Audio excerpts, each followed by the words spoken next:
2021లో ఇద్దరూ డివోర్స్ తీసుకున్నారు. దాంతో రవికి అర్థమైంది జీవితంలో డబ్బులు ఎంత ముఖ్యమని. ఎలాగైనా ఏం చేసినా బాగా డబ్బులు సంపాదించాలనుకున్నాడు. ఇండియాలోని ఉంటే పోలీసులు పట్టుకుంటారని నెదర్లాండ్ కంట్రీకి వెళ్ళాడు.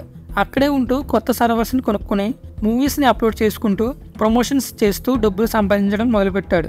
వర్క్ అంతా ఒక్కడే చేయలేడు కనుక తన కింద కొంతమంది టీమ్ మెంబర్స్ని పెట్టుకున్నాడు. వాళ్ళ చేత వర్క్ అంతా చేయించేవాడు. టెక్నికల్ వర్క్ మాత్రం అతనే చేసేవాడు.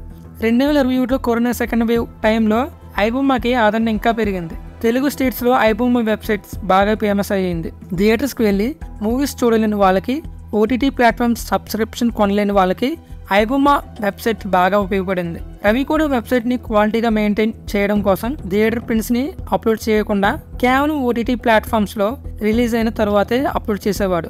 ఐబొమ్మ వెబ్సైట్ వల్ల మూవీస్ని తీసే ప్రొడ్యూసర్స్కి నష్టం రావడం మొదలుపెట్టింది. అందువల్ల ప్రొడ్యూసర్స్ ఐబొమ్మ గురించి 2022లో పోలీసులు కంప్లైంట్ చేశారు. అదే టైంలో పోలీసులు బెట్టింగ్ యాప్స్ గురించి కూడా ఇన్వెస్టిగేషన్ చేస్తున్నారు. బెట్టింగ్ యాప్స్ ఓనర్స్ని ఇంటర్గేట్ చేస్తే ఐబొమ్మ వెబ్సైట్కి ప్రమోషన్స్కి డబ్బులు ఇచ్చామని చెప్పేవారు. సో రెండు కేసెస్కి లింక్ కామన్గా ఉండటం వల్ల ఇష్యూని పోలీసులు ఇంకొంచెం సీరియస్గా తీసుకున్నారు. బెట్టింగ్ యాప్స్ రవికి పే చేసిన ట్రాన్సాక్షన్స్ని పోలీసులు ట్రేస్ చేసి కొన్ని డీటెయిల్స్ తెలుసుకున్నారు. ఐపీ అడ్రస్ని ట్రేస్ చేసి ముందుగా రవి టీమ్ మెంబర్స్ని అరెస్ట్ చేశారు. వాళ్ళు ఇండియాలోనే ఉండటం వల్ల ఈజీగా దొరికారు. అదే టైంలో ఐబొమ్మ పబ్లిక్గా ఒక స్టేట్మెంట్ కూడా బయటకు పంపించింది.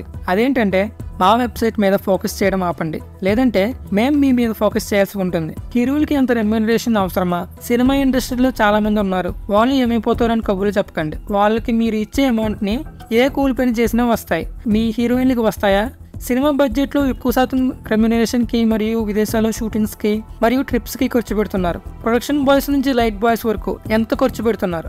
ఇండియాలోనే షూటింగ్ చేస్తే ఖర్చు తగ్గుతుంది కదా. అవసరమైన బడ్జెట్ పెట్టి ఆ బడ్జెట్ రికవరీకి మా మీద రుద్ది ఎక్కువగా అమ్ముతున్నారు. డిస్ట్రిబ్యూటర్స్ అండ్ థియేటర్ ఓనర్స్ ఆ అమౌంట్ని కలెక్ట్ చేసుకోవడానికి టికెట్ అమౌంట్ పెంచుతున్నారు. చివరికి మధ్యతరగతి వాడే బాధపడుతున్నాడు అని ఐబొమ్మ వెబ్సైట్లో పోస్ట్ పెట్టారు. తన వెబ్సైట్ మీద పోలీసులు ఫోకస్ పెట్టారనుకుని ఎందుకైనా మంచిదని వెబ్ టీవీ అనే ఇంకొక వెబ్సైట్ని ఆ టైంలోనే స్టార్ట్ చేశాడు. కరేబియన్ ఐలాండ్స్లో అయితే సిటిజన్షిప్ ఈజీగా వస్తుందని తెలుసుకొని సెయింట్ కిట్స్ అండ్ నేవీస్ అనే ఐలాండ్లో 80 లక్షలు పే చేసి సిటిజన్షిప్ తీసుకున్నాడు.